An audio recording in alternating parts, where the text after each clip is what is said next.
Alright, let's see if anyone watched that TagStudio video I made. And I guess we'll go back to working on these Obsidian videos, and holy sh... Are you YouTuber? I am. Okay. Wow. Alright, I guess a few more people were interested in my tagging project than I originally anticipated. Nothing could have prepared me for the reach and reception of the last video, and the project as a whole. Thank you to everyone who's left comments, shared the video, hit the subscribe button, and have been helping TagStudio and this YouTube channel take off. It means the world to me, and I can't put into words how much I appreciate everything.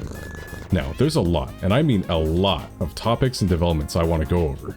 Instead of hitting you with an insanely long follow-up video that would take even longer to get out, I'll be talking about these topics piece by piece over several videos, while chronicling the development process itself.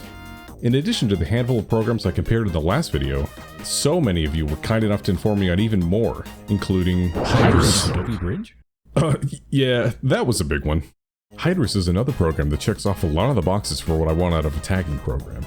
It runs locally and can be self-hosted, features a decent tagging system based off of Buru tags, can simulate water in up to 3 dimensions of variably saturated media. Wait, that's not right. But there's still a few key areas that stop HYDRUS from being my one-stop solution.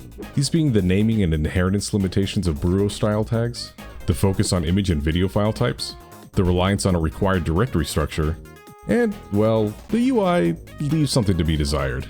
That being said, it's always great to find and learn more about similar programs and services.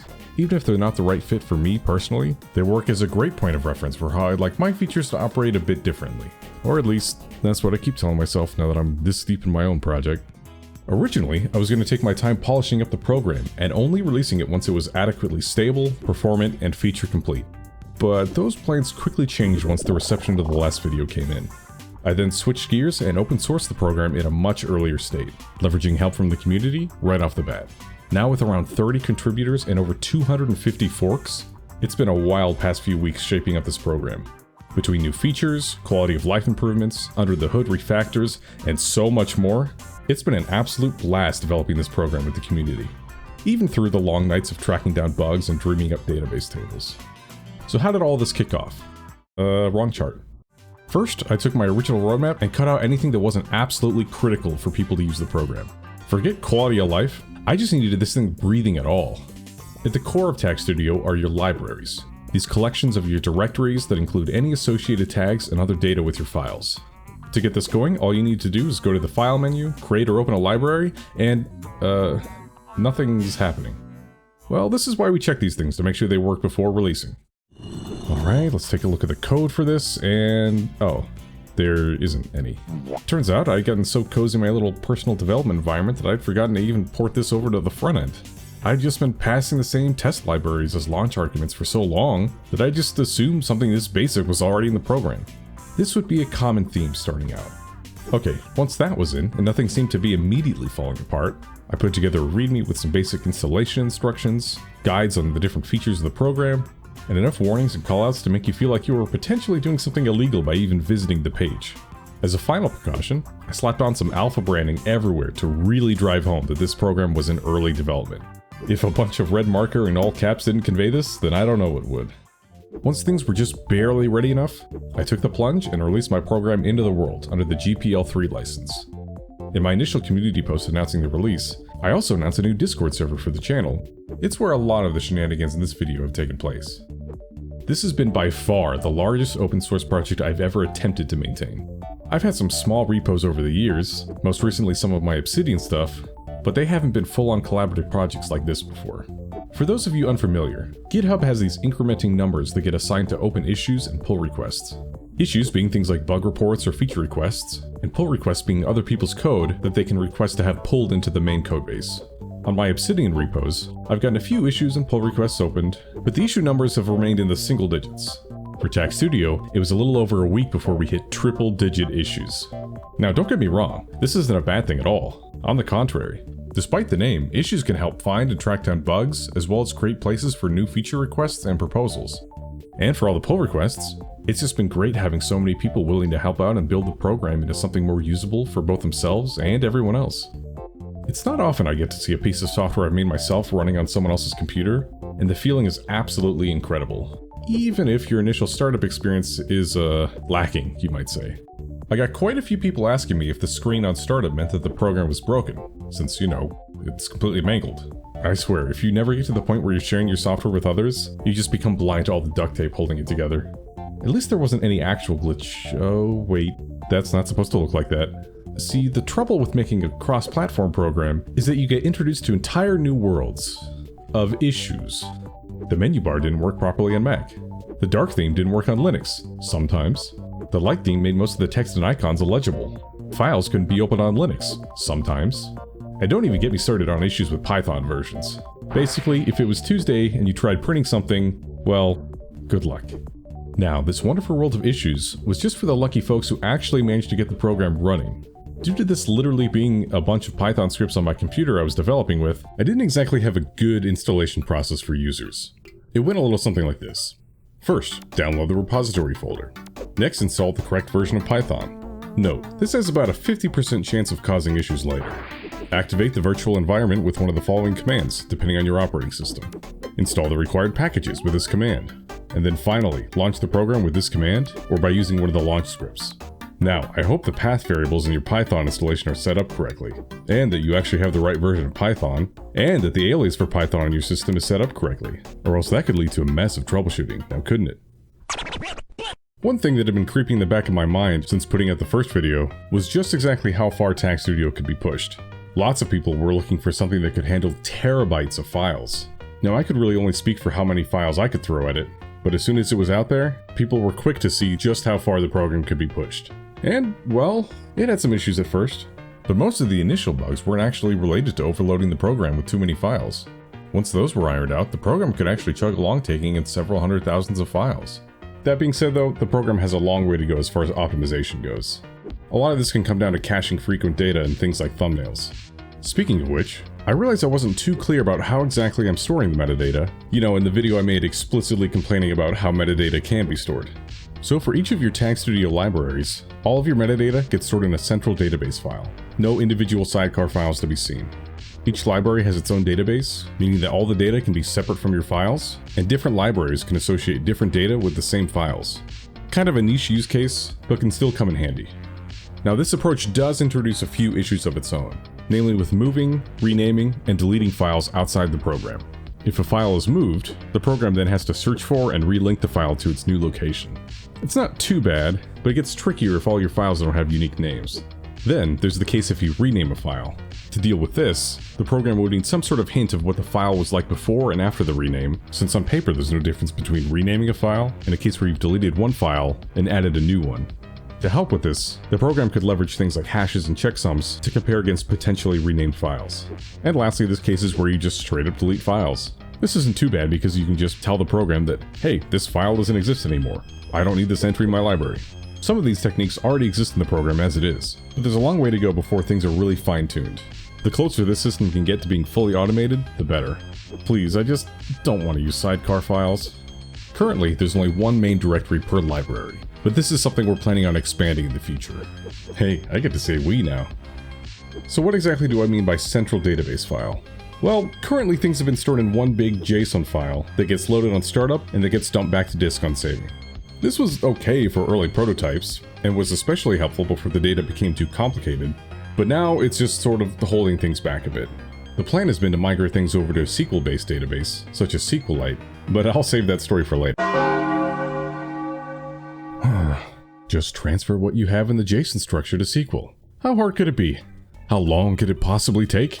Sure, you'd have to untangle things throughout the codebase to access data from a generic layer in between the database, but once you do that, you should be good to go. Let's just come up with a table schema real quick and... Oh god. The road to hell is paved with good intentions. What was originally anticipated to be a one-to-one conversion of the data structure soon became a discussion on how to tweak certain things to operate a little bit less al dente. Specifically, the spaghetti code behind the field concept I mentioned in the previous video.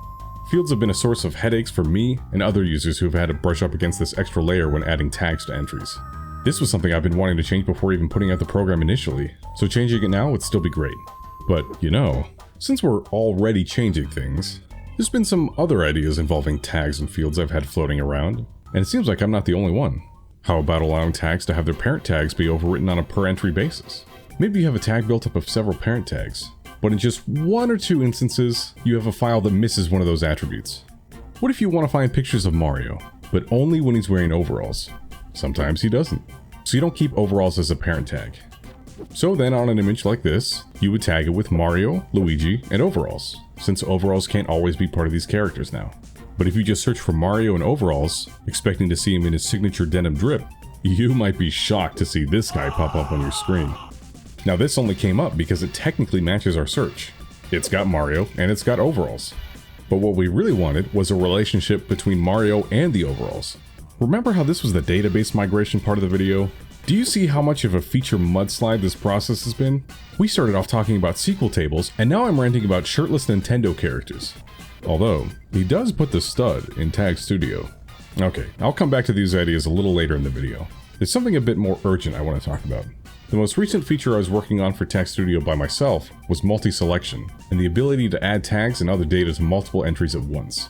Note how I said working on and not finished. This was an unfortunate case of stepping away from the project in the middle of developing a complicated feature, then coming back months later to a pile of spaghetti with no sense of how to separate the meatballs from the marinara. But thankfully I had plenty of help now. I didn't have to wade through the ponds of pasta on my own anymore. It actually wasn't too long before this feature started to shape up. Being able to finally tag files in bulk like this, after dreaming about the feature for so long, was so satisfying to finally have work. About that. The last thing you want when developing a program that lets users create and store data is to create any sort of bugs that send that data through a wood chipper. As soon as logs like these started showing up, myself and a few of the other Discord members took it upon ourselves to get to the bottom of this. Turns out that my cobbled together multi-selection code mentioned earlier wasn't as rock solid as I had hoped. Depending on the specific order of different text fields on a file entry and the way you had them selected, you could end up getting the program to write to the wrong data fields. Thus, the corruption issue. And after a late night of scrambling around, we finally managed to find and fix our first critical priority bug. As far as I know, nobody was affected by any irreversible data loss, but it was assuring to know that this bug was behind us. Well, until multi-selection tagging introduced its own major issue, but after a second late night of tracking down that one, we decided it would be better to just focus on migrating to the SQL database that was replacing these sections of code anyways. And, well, you know where things went from there. In the end, I think we've actually got a pretty good plan for the database structure that involves really leveraging the tagging system for creating tag categories and grouping files together. It's still a work in progress though, and it's had its fair share of false starts. But enough of all this internal technical stuff right now. There's more to a piece of software than just the GUI center of data structures and algorithms. This thing was just too obtuse to get running, and that needed to change. By using PyInstaller and a GitHub Actions workflow, we can now create executable builds of the program for Windows, Mac, and Linux, and automatically for each new update going forward. Thank you so much to everyone who was involved in getting this running smoothly. No more Python troubleshooting. Just download, unzip, and you're good to go. Well, as long as Windows Defender or Chrome doesn't have an issue with it. Yeah, one issue that's been becoming more of a headache recently are these false positives being raised by certain antivirus programs. This is likely tied to the nature of how PyInstaller works and is a common issue with these types of programs. I'm not really sure what can be done about this as long as we're using Python, but in the meantime I'll keep fruitlessly sending samples off to Microsoft. I showed you my tags, please respond. Other than that, the actual look and feel of the program has been improving as well. No more janky startup experience, and increased thumbnail support for more file types has been underway. Probably my favorite part about working on the program is talking to other people about their own use cases for TagStudio, and the kinds of things they'd like to see going forward. This could be custom-defined tag colors, built-in thumbnail support for more file types, groups for sets of similar files, and more. One of my core goals with TagStudio was to build a powerful piece of software that can be used by a wide range of people and needs. And slowly but surely, that's been becoming a reality. By reading the YouTube comments, GitHub issues, and just talking to people in the Discord, it's helped illuminate new features and possibilities that I never would have thought of on my own. And that really ties into this being an open source piece of software. Not only am I as a developer connected to the community surrounding the program, but the community itself is now directly a part of the development. It's been shaped by so many hands into something greater and more impactful than I could have ever made on my own. Bro, don't try and get deep in a video where you showed a picture of Mario with his shirt off. Let me live. Words really can't describe how grateful I am for everyone who not only tuned into the last video, but who have also been helping out so much with the continued development of this passion project of mine. I know there's been a bit of a gap between that video and this one, but I'm doing what I can to shrink the difference for future videos. I really did go from making Obsidian videos to testing the waters with programming content, only to find myself going full force on that development itself.